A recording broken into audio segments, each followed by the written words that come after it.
Magandang araw, Grade 7! Kumusta naman ang inyong mga pag-aaral ngayong linggo? Ako pa rin ang inyong guro sa Pilipino, si Ma'am Len. At ako'y natutuwa sapagkat nasa ika-6 na linggo na po tayo ngayon. Ngayong linggo na to, ay mayroon tayong bagong paksang aralin. Sabayan niyo nga ako sa pagbasa ng ating paksa, mga bata. Pagka makatotohanan ng mga pangyayari batay sa sariling karanasan. Yan, mahusay. Bago natin tuluyang talakayin ang ating paksang aralin ngayong umaga, tignan muna natin ang mga larawan na aking pinakita para sa aralin ito. Ano kaya ang makikita natin sa larawan? At ano ang masasabi natin tungkol sa mga larawan? Ating isa-isahin ang mga ito. Tara, at samahan niyo ako tignan at suriin ang bawat larawan. Tignan natin ang unang larawan. Pamilyar ba kayo sa mga nakaguhit sa larawan? At may nabubuo na ba sa inyong kaisipan ano nga ba ang nais ipabatid sa atin ng larawan? Dumako naman tayo sa susunod na larawan. Dito, ano naman kaya ang nais ipabatid ng larawan sa atin? Ano ang mga makikita natin sa larawan? At mula sa larawan, ano kaya ang mga mensahe o mensahe na nais ipaabot ng gumuhit sa atin? At sa pangatlong larawan naman, tignan nga natin ano kaya ang nais ipahayag ng larawan sa atin. Ano ang nabubuong kaisipan o opinyon para sa larawan ito? Maraming salamat mga bata sa inyong kooperasyon. Ngayon, sa lahat ng mga larawan na ating pinakita o inyong nakita, ano ang napansin mo sa bawat larawan? Sige nga, tingnan nga natin kung meron tayong mga napansin o ano nga ba ang ating obserbasyon sa mga larawang na ipakita kanina. Yan! Tingnan nga natin kung tama ang inyong mga kasagutan sa mga larawan kanina na napakita. Ang lahat ng ito ay nagpapahayag ng mga totoong nangyayari sa ating lipunan. Magaling! Ano ba? Ito ay nagpapakita ng kasalukuyang issue sa ating bansa. Alam niyo ba ang tawag sa mga larawan na inyong nakita kanina? Sige nga, isipin nga natin, hulaan nga natin kung ano ang tawag sa mga larawan na inyong nakita kanina. Yan! Tama! Ito ay tinatawag nating editorial artwork. Sa mga larawang inyong nakita kanina, yan po ay may kinalaman sa ating paksang aralin ngayong linggo. Ang pag-aaralan natin ngayon ay ang editorial o Pangulong Tudling. Ano nga ba ang tinatawag nating editorial o Pangulong Tudling? Sabayan ninyo akong basahin ang pakahulugan nito, mga bata.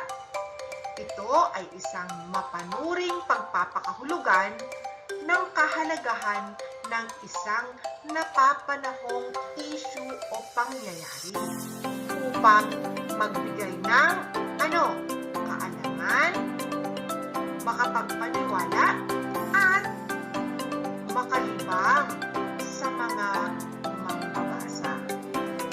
Noon, at nalaman na natin ang kahulugan ng editorial Pangulong Tudling sa punto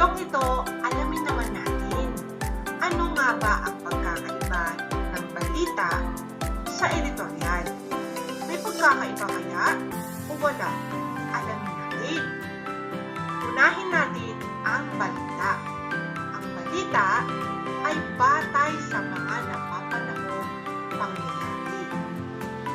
Tandaan natin na ang balita ay batay sa mga pangyayari. Samantalang, ang editorial naman ay batay sa mga napapanahong balita. So, ang editorial ay ibinabatay sa mga balita. Nakuha naman niyo ang unang pagkakaiba nila? Lakayin pa natin ang isa pa. Pangalawa, ang balita hindi maaaring magbigay ng opinyon. Pawang katotohanan lamang. Samantalang ang editorial, pansinin natin, ito ay nagsasaad ng puna o pakikipagpalastasan. Ito ay pumupuna sa mga pangyayari na ibinabatay sa mga napapanahong issue o balita. Sana maliwanag sa inyo ang pagkakaiba ng balita sa editorial. Ang tanong, papaano mapatotohanan ang isang pangyayari? Kapag ako ay nagsulat ng isang editorial, kailangan makatotohanan. Anong gagawin ko para maging makatotohanan ang aking isinusulat na editorial? Una, tatalakayin natin isa-isa ang mga paraan para malaman natin paano magsulat ng isang makatotohanang editorial o pamulong. Una, pakikinig at pagbabasa ng mga balita. Sa pakikinig, sa pagbabasa o sa panonood sa telebisyon, makakapulot tayo ng mga impormasyon o mga mahahalagang pangyayari na makakatulong sa ating pagsusulat.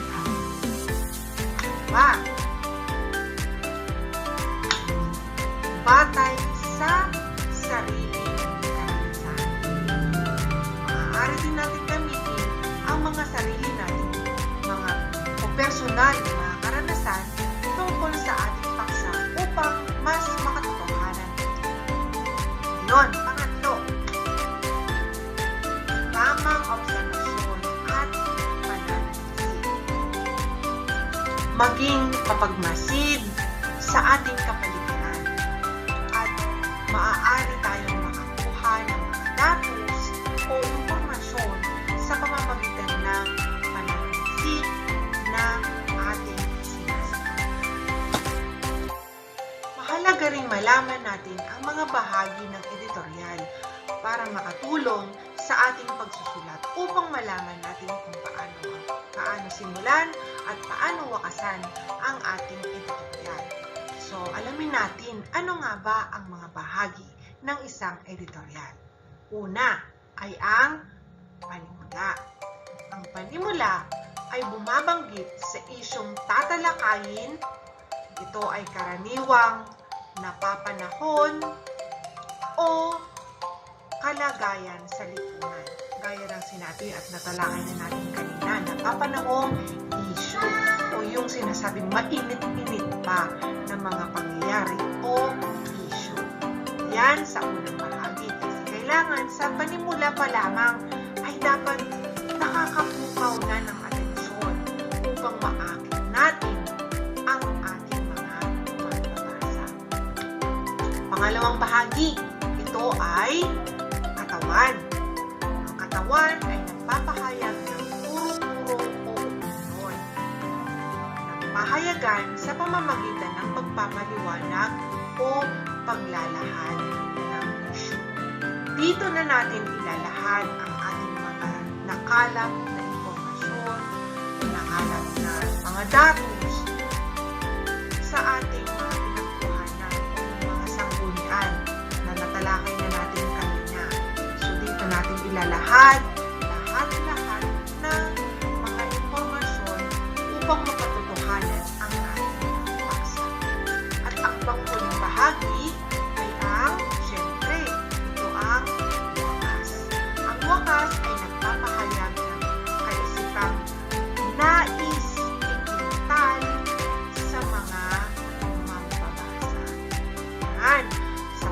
na bahagi, ito ay nag-iiwan o mag-iiwan ang manunulat ng mensahe o kaisipan na nais ipatak sa isipan ng mga mambabasa. Ayan mga bata, sana ay may napulot kayong kaalaman sa ating paksang tinalakay ngayong araw. Umaasa ako na kahit papaano ay naintindihan ninyo at nakatulong sa inyong pag-aaral ang ating tinalakay ngayong araw.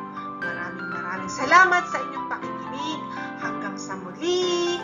Paalam!